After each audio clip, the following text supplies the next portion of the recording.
Magandang umaga po sa lahat. Luzon, Visayas, Mindanao, kung saan kayong panig ng mundo po, tayo nagbabalik dito sa aking munting channel po para mag-discuss ulit ng another coins. Ayan.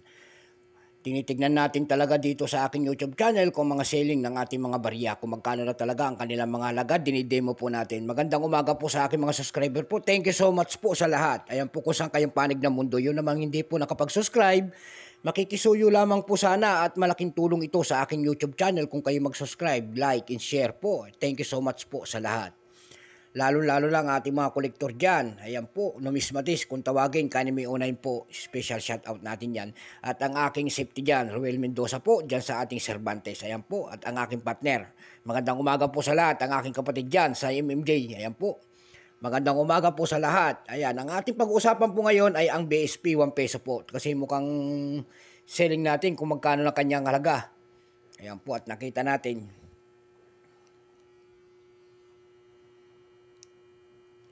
Ito po ay may taon na year 1996. Ayan, burado na po.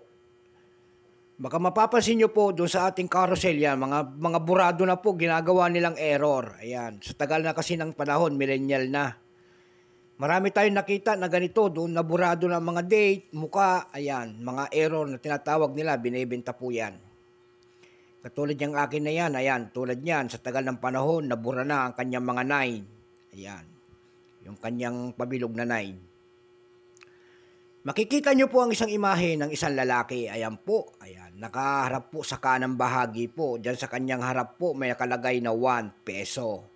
At ang pangalan po naman ay kita pa. Burado na rin po ang kanyang pangalan na Rizal. So ito po ay error.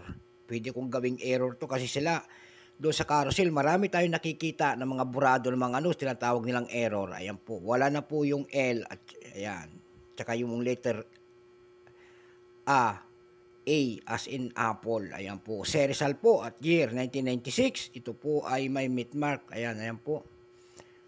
Yung kanyang meat mark po ay paborado na rin. At nakasad po sa kanyang ulunan po ay Republika ng Pilipinas. Ayan po. Ayan. Pati ang kanyang mga ay punong-puno na siya ng pakikipagdigma. Kasi millennial na. Ayan po. Makikita nyo po ang Catwill at ang Republika, Central Bank of the Philippines po. Ito yung tinatawag nilang Catwill po. Ayan, pabilog sa pangalawa. Diyan po, nagbabase ang ating mga kolektor kung ilan die. Kung anong die yan, kung anong variety yan. Diyan po sila tumitingin. Katulad ko, diyan po tayo tumitingin kung anong variety ng isang coins. Bago tayo magsimula, kikilalanin muna natin siya syempre. Issue po, Philippines Republic, 1946 up to date po. Type, standard circulation coins, years, 1995 hanggang 2003. Ayan po, papaliwanag natin ulit. Baka magtaka yung ating manonood dyan. Kasi alam nila ito, magmula 1995 hanggang 2017 ito.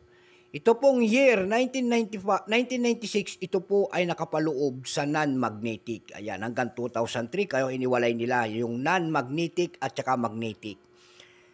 Yung 2003 naman hanggang 2017 kasi dalawa ang ginawa nila na years na 2003, isang non-magnetic at saka magnetic. Kaya yung may 2003 din at saka 2017 na nakasaad na magnetic.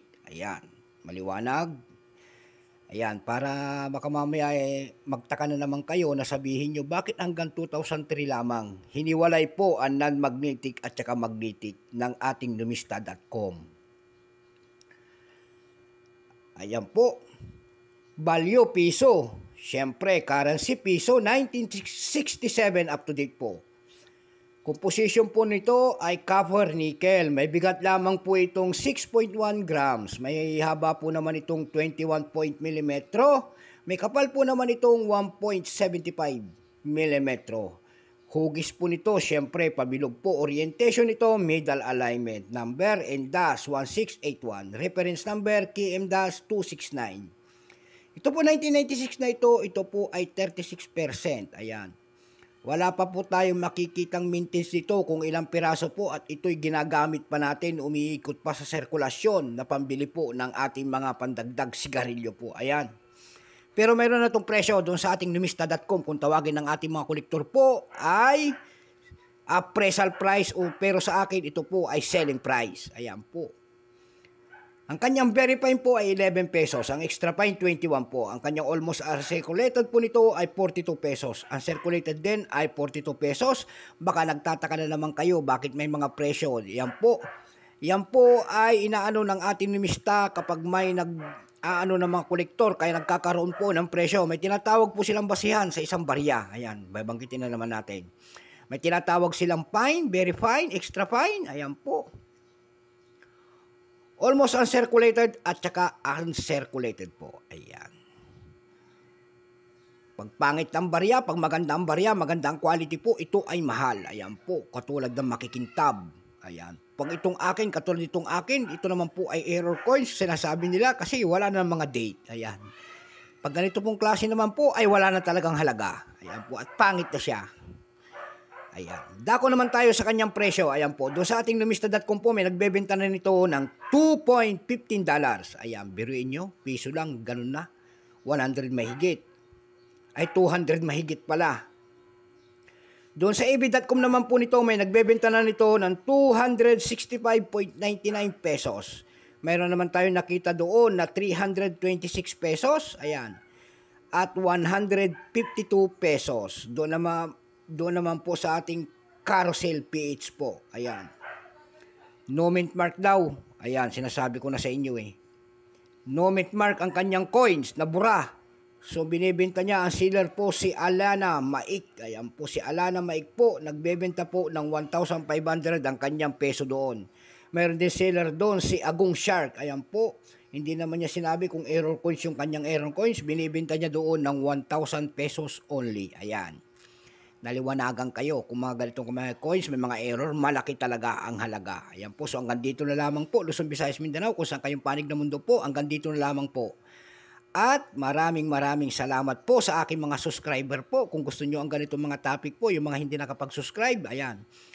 Malaking tulong naman po sana yan kung kayo magkakapagpindot ng ating notification bell, like and share para ma-update po kayo sa mga latest ko pang gagawin mga video po.